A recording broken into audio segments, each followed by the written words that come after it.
Bien-aimés dans le Seigneur, bien-aimés qui ne sont pas encore dans le Seigneur, et toute personne qui aura l'opportunité d'écouter ce partage, bonjour et soyez les bienvenus. Le thème de notre partage ce matin sera intitulé « Corps, âme et esprit, fonction ». Bien-aimés, dans ce partage, je vais essayer de manière très brève de nous montrer un petit peu les fonctions que manifeste dans le monde visible chaque partie de la constitution de l'être humain, bien-aimé dans le Seigneur. Pour ceux qui lisent dans la parole savent que l'être humain est constitué de 3 parties. Le corps, qui est la partie visible, celle que nous voyons dans cette sphère, dans la sphère du monde, celle qui manifeste les désirs, les ambitions, celle qui révèle ce qui est dans l'âme et dans l'esprit d'une personne. Tout cela se manifeste dans son corps physique, bien aimé dans le Seigneur. Donc, pour récapituler, tout le corps n'est qu'un exécutant. Le corps est donc celui-là qui rend visible ce qu'il y a dans l'âme et dans l'esprit de quelqu'un. L'âme, c'est maintenant le siège des préoccupations, le siège des ambitions, le siège des désirs, le siège des projets d'une personne, bien aimée dans le Seigneur. Et cette âme-là est amenée à changer. C'est pourquoi, quand on lit la Bible, on nous parle souvent de la nature charnelle. Cette nature charnelle-là réside dans l'âme. Pourquoi? Parce que Dieu veut que l'homme ne reste pas un homme charnel, mais qu'il atteigne l'esprit que nous allons voir en 3e partie. C'est pourquoi je dis que cette âme est amenée à changer.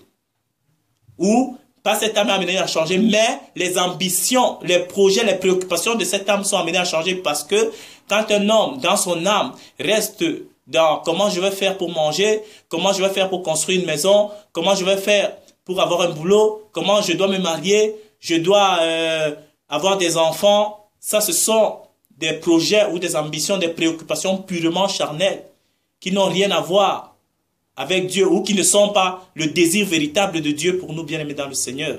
Et c'est pourquoi je dis que ces préoccupations-là, ces ambitions sont amenées à changer. Maintenant, il y a l'esprit.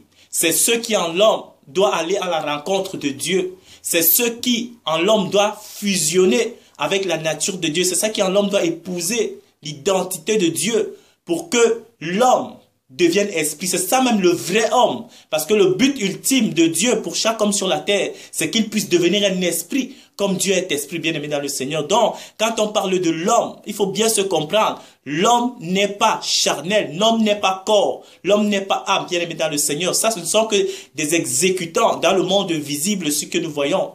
Mais la finalité de Dieu pour l'homme, c'est que l'homme devienne esprit, bien aimé dans le Seigneur. C'est à cela que l'homme doit tendre. Et c'est pourquoi quand on revient dans toutes ces choses, le diable fait croire aux gens aujourd'hui que nous sommes purement et simplement corps, âme. Et beaucoup de gens demeurent à ce stade-là.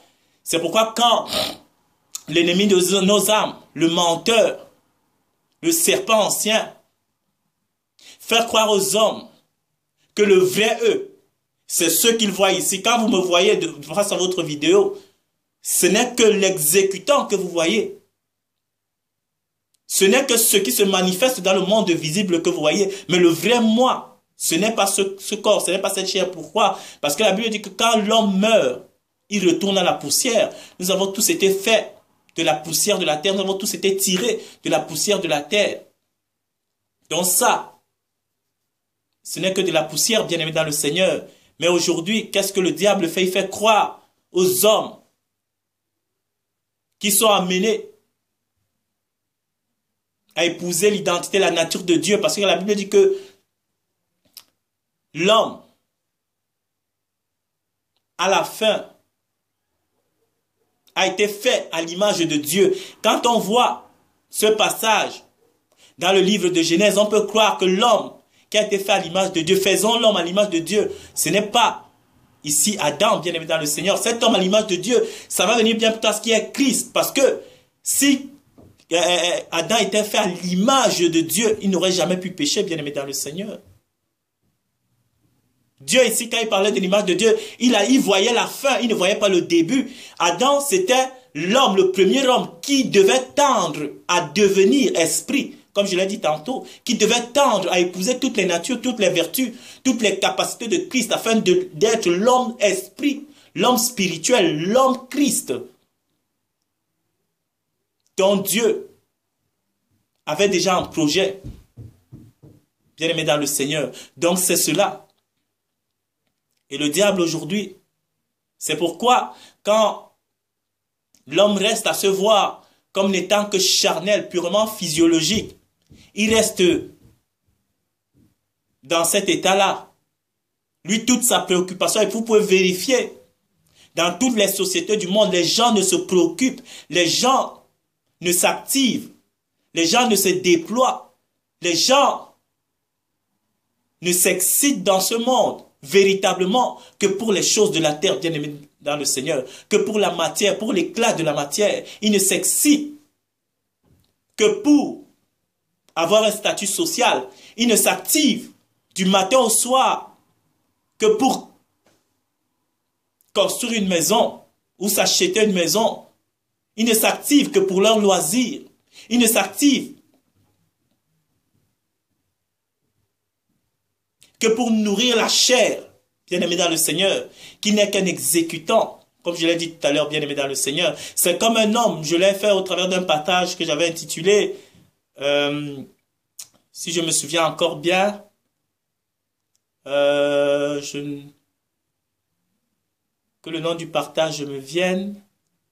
La maison de location, vous pouvez aller voir dans ce partage-là, que j'avais intitulé la maison de location, où le diable a fait croire, comme le diable a fait croire que l'homme n'est purement que chair. Les hommes, qu'est-ce qu'ils font? Ils sont semblables à une maison de location, un homme qui loue une maison et qui passe toute sa vie à aller travailler du matin au soir pour garnir sa maison. Il travaille, je ne sais pas, 50 heures, 100, 200 heures semaine pour garnir sa maison. Il achète du papier collant, il embellit sa maison, il achète la peinture, il embellit sa maison, les pots de fleurs, il met partout, les rideaux, la TV, les meubles, il garnit bien sa maison pendant que lui-même, le véritable homme, comme nous l'avons vu, l'homme est constitué du corps, de l'âme et de l'esprit. Le véritable homme, c'est l'esprit. Il nourrit la chair, il nourrit l'âme, comme la maison que je vous ai dit, il embellit tout, pendant que lui-même qui va travailler, il meurt de faim. À la fin de cette histoire que j'avais racontée là, finalement, il a tellement embelli la maison que lui, en embellissant la maison, il fait exemple que maigri, tout ce qu'il travaillait, tout ce pourquoi il s'activait,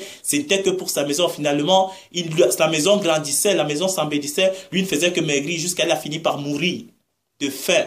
C'est la même chose, nous nourrissons le corps, nous embellissons le corps et notre esprit maigrit jusqu'à ce qu'il meure, il devient inexistant en nous. C'est ça, le projet du diable dans nos vies. Donc c'est ça, bien-aimé dans le Seigneur. Vous n'êtes pas corps, vous n'êtes pas âme. Et votre âme, dans les préoccupations, comme je dis, l'homme doit atteindre l'esprit. C'est la finalité de l'homme, c'est ce à quoi nous devons tendre. Et cela ne vient qu'en étant révélé du Père, en étant pénétré par le souffle de vie du Père, pour pouvoir changer les préoccupations de l'âme. Parce que dans cette chose-là, c'est ce à quoi le diable a condamné tous les êtres de ce monde, à ceux qui ne se considèrent que comme chair, et que leurs préoccupations ne soient que matérielles. Et donc, quand maintenant Dieu te pénètre par son souffle, il te fait comprendre que tu n'es pas que corps, tu n'es pas que âme, mais que tu es esprit. Tes orientations commencent à changer, tes préoccupations commencent à changer, tes désirs, tes volontés commencent à changer. Ce n'est plus, le but de ta vie n'est plus d'accumuler les biens matériels. Le but de ta vie n'est plus de te construire, de te bâtir. Non, c'est de connaître, de t'approcher, de désirer à connaître le Père bien-aimé dans le Seigneur. Ce n'est plus que ça son seul désir pour la personne qui est révélée de Dieu. C'est de s'approcher de plus en plus de son Père et de rejeter tout ce qui s'est bâti en lui, tout ce qui s'est construit en lui durant toutes ces années où Satan a pollué, a souillé son âme par des désirs qui étaient contraires à ceux du Père. C'est cela, bien-aimé dans le Seigneur. Donc, le corps, c'est un exécutant. Il n'exécute que ce que l'âme ou l'esprit lui dit de faire.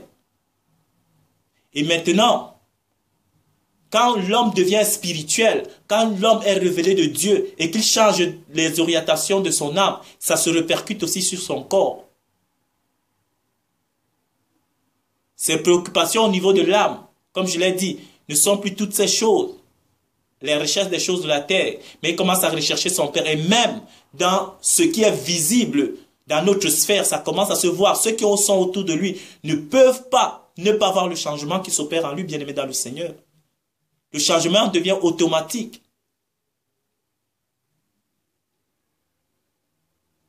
Parce que ce qui avait dans son âme, ce qui était comme désir, préoccupation, orientation, a changé. Et c'est ainsi, bien-aimé. Donc, le but du Père, c'est que nous devenions esprit. Dieu est esprit, il veut que ceux qui le recherchent en esprit, en vérité. Christ lui-même sur la terre, il n'était que la manifestation de son Père. C'est pour ça qu'on ne voyait que Christ, sur le plan physique, il avait un corps, il avait un chemin, il était hautement spirituel. C'est Dieu qui était en lui. Et c'est à ça que le Père nous appelle. Quand le Père s'investit, s'établit, se bâtit dans une personne. Mais la vie du Père se voit au travers de cette personne, c'est indéniable, bien-aimé dans le Seigneur. Donc c'est ainsi. Je vais m'arrêter là. Donc, il est important de savoir ces trois choses, bien aimés dans le Seigneur. Le corps, il n'exécute que ce que l'esprit ou l'âme lui demande d'exécuter. L'âme, c'est le siège des désirs, des préoccupations, des aspirations d'une personne. Si elles sont purement charnelles, si elles ne sont purement tournées que vers les désirs de ce monde, cet homme reste charnel, ce que la Bible dit que l'homme charnel. Et cet homme ne peut pas comprendre les choses de Dieu, puisqu'il est tourné que vers les choses de la terre.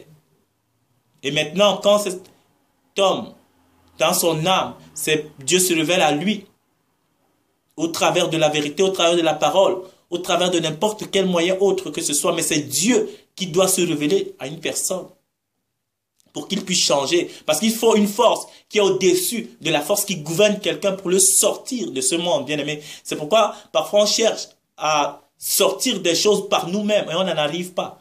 Parce qu'il faut qu'une force au-dessus de la force qui gouverne le monde, de la force qui agit dans ce monde, c'est cette force-là qui doit être capable de nous libérer. S'il n'y a pas une force au-dessus de la force qui gouverne ce monde, on reste esclave de ses désirs, de ses passions, de ses aspirations, de ses préoccupations, bien-aimés. C'est ainsi. Donc c'est Dieu qui se révèle à l'homme. Et quand Dieu se révèle à l'homme, l'homme commence à voir clair. Il voit sa nudité, il voit son état. Il voit la malédiction dans laquelle il est. Il voit son état de souillure, de faiblesse. Et maintenant il demande à Dieu, Seigneur, viens me sauver. Aide-moi.